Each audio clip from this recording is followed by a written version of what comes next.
For Creamer Media's Polity, I'm Sashni Midley. Author Philip Limbry joins me today to discuss his book, Dead Zone. Briefly tell Polity viewers what your book, Dead Zone, is about.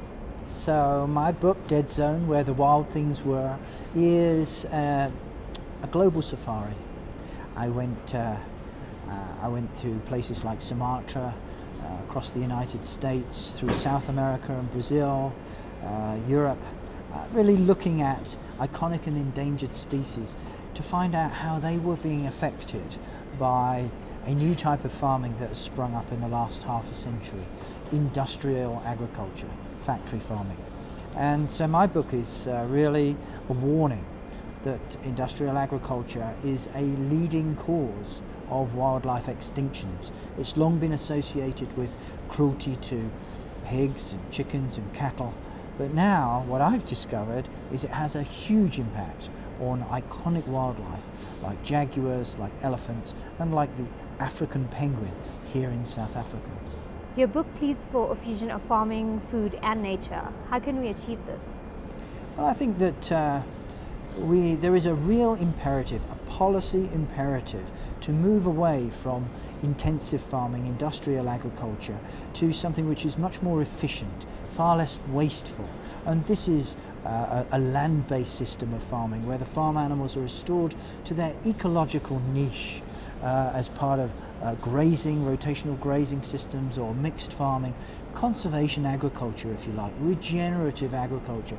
How can we bring this about? Well, a number of ways. Governments have got to roll up their sleeves and have got to set in train policies that encourage this, subsidy regimes that encourage this. Companies like Woolworths can get behind it by ensuring that the meat, milk and eggs that they are selling are coming increasingly from these non-factory farmed sources. And people can help 3 times a day through their food choices by choosing to buy pasture-fed, free-range or organic meat, milk and eggs. You traveled to Sumatra where you revealed that palm oil, which is used in most food products, has a grim impact on wildlife. Can you tell us about this? Well, what I found when writing the book was that factory farming, which is the grain feeding of confined animals essentially, so laying hens kept in cages so small they can't stretch their wings, pigs in crates where they can't turn around for months at a time, cattle in feedlots where they're being fed corn and other sort of concentrated feeds. The tentacles of this style of farming reach out far and wide around the world, and I didn't quite understand how far it went until I got to Sumatra, until I saw how the rich, the hugely biodiverse, rich plantations or forests, rainforests of Sumatra are basically being bulldozed or burnt down to make way for mile after mile of sterile, single species palm plantations. Now, the palm plantations are being planted first and foremost for their oil. But also there's another component, the palm kernel, the edible nut, and that is being exported to places like Europe and other parts of the world to be used in animal feed. So who knew that intensive cattle, factory farmed cattle, be it beef or dairy, is being raised on the former rainforests of homes of elephants and species like this. And what happens when the palm plantations move in and the rainforest is bulldozed? Well, Sumatran elephants, tigers, rhinoceros, orangutan, bears, and a profusion of other amazing wildlife species, they're rendered homeless. If they try to go back, they find there's nothing for them to eat in the plantations. The plantations don't want them there, poison them. End. Cheap factory farm meat has a negative impact on the environment. What should ordinary consumers understand about this type of farming? It's something that we pay for 3 times. We pay for cheap meat once at the checkout, second through our tax subsidies and other incentives that drives the factory farm machine, and the third is in the cleanup cost to our health because of all the saturated fat and the poor nutrient density that comes with it, and also to the environment. And the environmental cost is vast. And here it's worth me pointing out that what happens with factory farming is essentially farm animals are taken from the land. They're taken from pasture, where they're essentially converting something we can't eat, grass, into something we can, meat, milk and eggs. They're taken from that land and they're put into factory farms, crammed, caged and confined. It looks like a space-saving idea, but it actually isn't, because vast acreages of arable land, scarce rain-fed arable land or highly irrigated arable land, is then needed to grow the feed for these animals, be it corn or soya or other commodities, human edible commodities. And in so doing, it sparks off a great disappearing act, because it's not just the farm animals that disappear from the land. What comes with it is also the trees, the bushes and the hedges that disappear as the fields expand. The wild flowers disappear, and with them so go the seeds and the insects and the birds, the bats and the bees and the soil organisms that are needed for soil fertility, leaving you with pretty little else but the crop, grown in vast chemical-soaked prairies. To me, that is a shocking state of affairs.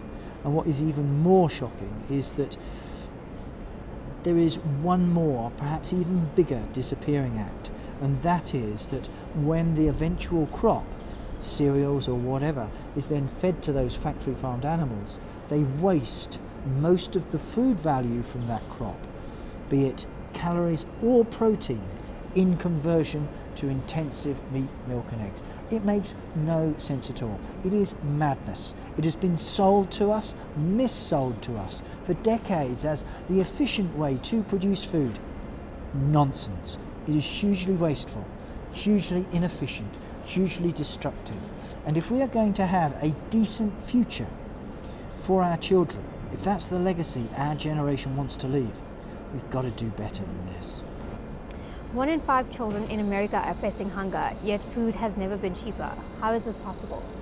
Well, that's what I discovered when I was traveling in the USA, which was really the birthplace of factory farming, and still where you can see factory farming in all of its inglorious scale. What I discovered there is that what was once prairies in the Midwest of America have now been ploughed up. The bison have long gone. The cattle, many of the cattle are in feedlots and fed on corn that is planted in vast chemical-soaked swathes.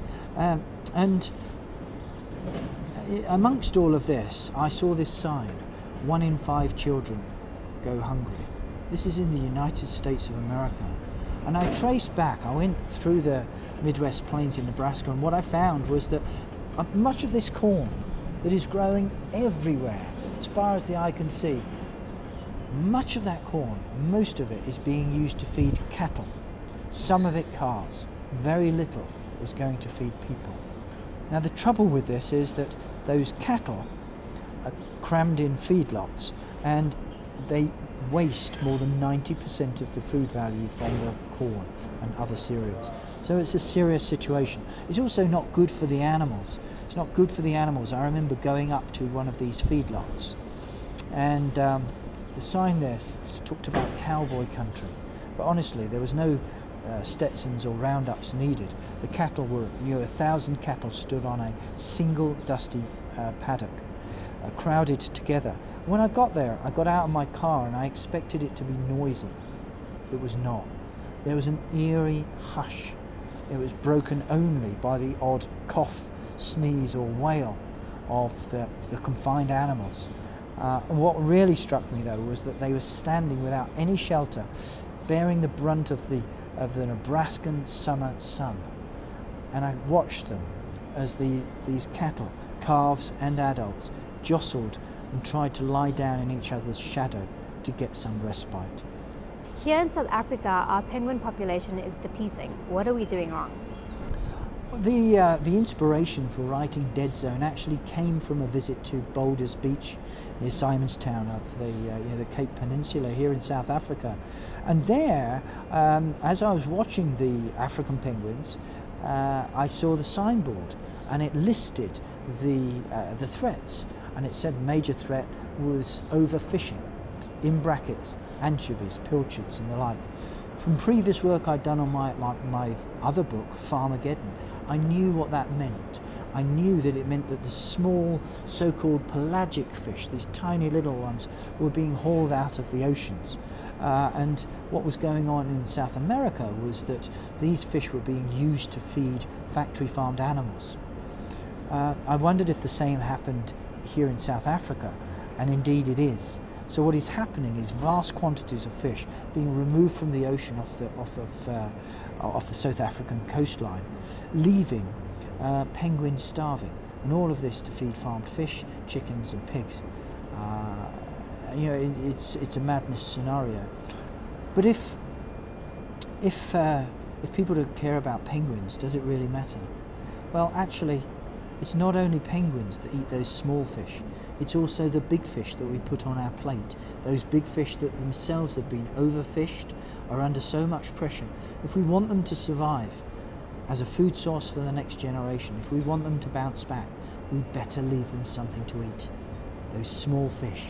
It's not just penguins that are starving, it's those bigger fish too. In your book, you reveal that we are breeding chickens to extinction. How so? One of the discoveries that I didn't see coming as I was writing Dead Zone was that the red jungle fowl of Asia is under threat by genetic dilution, that the domestic chicken, which is its cousin, the red jungle fowl was the original wild ancestor, and they're still in the wild. The crossbreeding with domestic chicken is causing such genetic dilution that it's getting harder and harder to find a genetically pure red jungle fowl. So we do face the prospect that red jungle fowl in Asia could go genetically extinct as a pure species. Now, why is that a problem?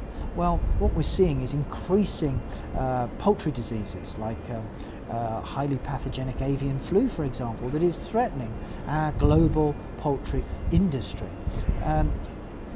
Faced by this disease assault, wouldn't it be helpful for us to keep a genetic reference point that might help us fight these diseases in the future?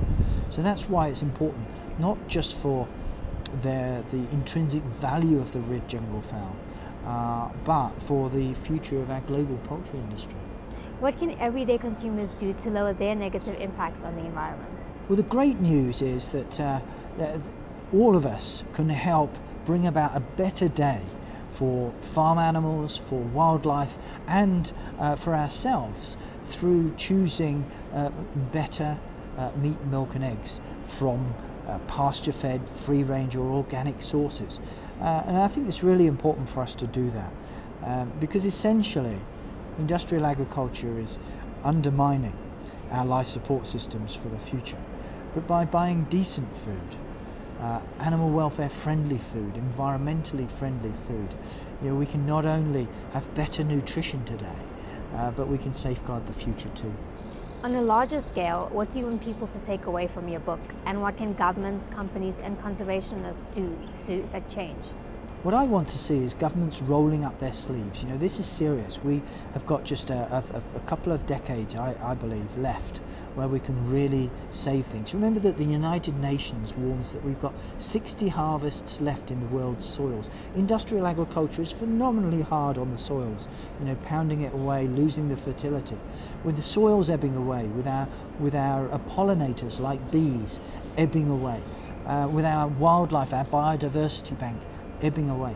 This is serious, serious stuff. We need governments to roll up their sleeves and commission policies, setting train policies and subsidy incentives to move to more sustainable, regenerative agriculture, which involves having animals on the land in rotational systems without all of the chemicals. We need companies to get behind this, and it's great to see Woolworths, for example, in South Africa, deciding that they're not going to sell caged eggs from caged hens, that they're only selling cage-free, and other animal welfare commitments. And so I think that ordinary people getting behind this movement, badgering their governments, badgering corporations, corporations working together on this common thread with us to put pressure on governments. But what people can do is also get behind the organisation which I run, called Compassion in World Farming. Compassion in World Farming has an office in Cape Town, and we're doing all we can in Africa and across the world to see that better day for farm animal welfare, for wildlife, and for the next generation of people, for the legacy of our children. That was author Philip Limbury discussing his book, Dead Zone.